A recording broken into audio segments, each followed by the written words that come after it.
Hi, ഇന്ന് നമുക്ക് വളരെ ഈസി ആയിട്ട് ഉണ്ടാക്കാൻ പറ്റുന്ന ഒരു സ്നാക്സ് നോക്കാം. അതിനുവേണ്ടി ഞാൻ 4 പൊട്ടാറ്റോസ് ഇവിടെ എടുത്തിട്ടുണ്ട്. നമുക്കിതൊന്ന് ബോയിൽ ചെയ്തെടുക്കണം.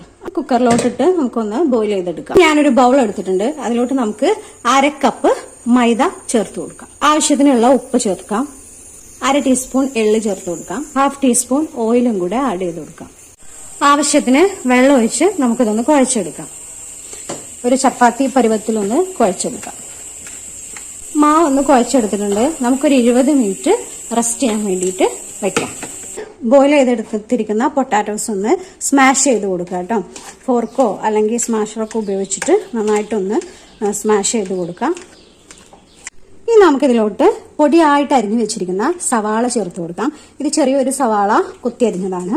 ഇനി നമ്മൾ അതിലോട്ട് തന്നെ മല്ലിയിലയും പുതിനയിലയും കൂടെ ചേർത്ത് കൊടുക്കാം. പിന്നെ നമ്മളൊരു 1/2 ടീസ്പൂൺ ചില്ലി ഫ്ലേക്സ് ചേർത്ത് കൊടുക്കുന്നുണ്ട്. നമ്മുടെ എരിവിന് വേണ്ടിയിട്ടാണ്. ആവശ്യത്തിനുള്ള ഉപ്പ്. ഇനി 1/4 ടീസ്പൂണ് ജീരകം, വലിയ ജീരകം പൊടിച്ചതാണ്, അതിന്റെ പൊടി ചേർത്ത് കൊടുക്കുക. അതുപോലെ തന്നെ നമുക്ക് അവസാനമായിട്ട് ഗരം മസാലയും കൂടി ഒരു 1/4 ടീസ്പൂൺ ചേർത്ത് കൊടുക്കാം.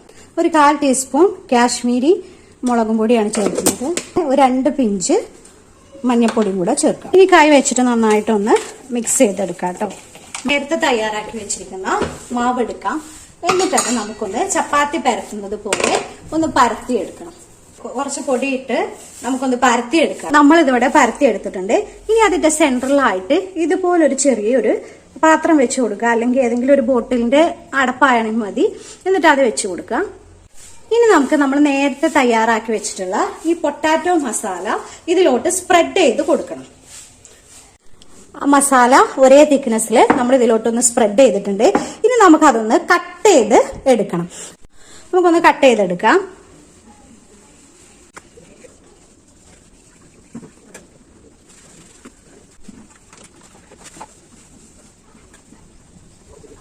നമ്മളതൊന്ന് കട്ട് ചെയ്തെടുത്തിട്ടുണ്ട്. ഇനി നമുക്ക് ചെറുതായിട്ട് ഇത് ഇങ്ങനെയൊന്ന് റോൾ ചെയ്തിട്ട് ഒരു ഡിസൈൻ ആക്കി എടുക്കാം.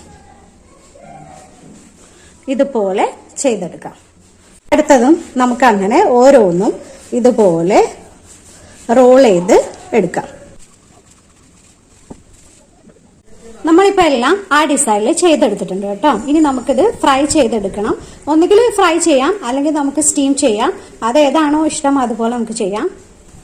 വറുത്തെടുക്കാൻ ആവശ്യമായിട്ടുള്ള എണ്ണ ഒഴിച്ചത് കോക്കനട്ട് ഓയിലാണ് കേട്ടോ. ഓയിൽ ചൂടായി വന്നിട്ടുണ്ട്. നമുക്കിത് ഓരോന്നെടുത്തിട്ട് എണ്ണയിലോട്ട് ഇട്ട് കൊടുക്കാം. നമുക്കിത് 2 ഭാഗവും നന്നായിട്ട് മുരിഞ്ഞ് കിട്ടാൻ വേണ്ടിയിട്ട് ഓരോ ഭാഗവും മറിച്ചിട്ട് ഫ്രൈ ചെയ്തെടുക്കാം.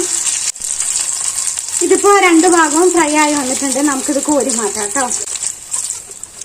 നമ്മുടെ ഈസി ആയിട്ടുള്ള ക്രിസ്പി ആയിട്ടുള്ള വളരെ പെട്ടെന്ന് ഉണ്ടാക്കാൻ പറ്റുന്ന സ്നാക്സ് ഇവിടെ റെഡി ആയിട്ടുണ്ട്. ഒരുപാട് ഇൻഗ്രീഡിയൻസും ഇല്ല, നമുക്ക് പെട്ടെന്ന് ഉണ്ടാക്കാം. അപ്പോൾ എല്ലാവരും ഒന്ന് ഉണ്ടാക്കി നോക്കുക. വളരെ ടേസ്റ്റിയാണ്. അതുപോലെ തന്നെ നിങ്ങൾ ആദ്യമായിട്ടാണ് എൻ്റെ ചാനൽ കാണുന്നതെങ്കിൽ ദയവായി സബ്സ്ക്രൈബ് ചെയ്യുക, ലൈക്ക് ചെയ്യുക, ഷെയർ ചെയ്യുക, കമൻറ്റ് ചെയ്യുക. Okay, thank you.